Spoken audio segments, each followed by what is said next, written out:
Hey everybody, welcome to another episode here on Bully Whispers, and today I'm going to go a little off course for the norm and do a review for a movie, Napoleon, that I was very much looking forward to seeing and was pretty disappointed.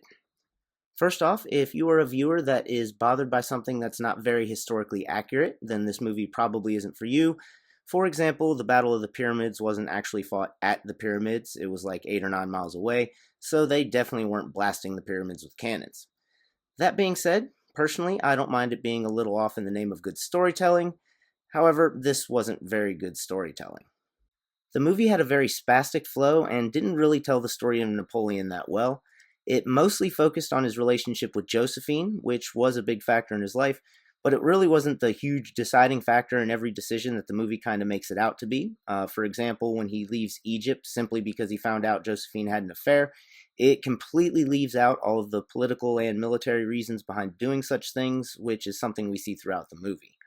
That being said, if they wanted to make this into a love story, then that's fine, but they didn't even really develop that either. He just meets her and then falls in love, and all of a sudden it's this epic love story 2 seconds later. They never really build it for the audience, and you sort of see the same thing with other relationships in the movie, like Napoleon's with Alexander the First. In one scene, they become best friends, and then literally 2 scenes later, he is so hurt by his betrayal that he must invade Moscow. No other context is given.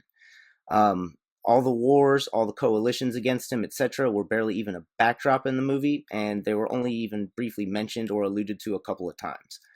Quick side note, Joaquin Phoenix did a great job of conveying Napoleon as a real person with some of his goofy real-life historical quirks, as opposed to the archetypal stoic strong leader that most of these kind of movies default to. In the end, Napoleon fails as a love story and a war story because they never really build up or give any context to any of it. In terms of a love story, he immediately goes from meeting her to being obsessed, but they never really show or develop it. It just kind of appears out of nowhere, kind of like with all the wars, or at least a couple of them that they talk about. When it comes to this movie, if you already know the story of Napoleon, then you will probably be disappointed. And if you don't know his story, then this movie probably won't make all that much sense. Well, thanks for watching another episode here on Bully Whispers. As always, like, comment, subscribe, and I'll see you at the next score.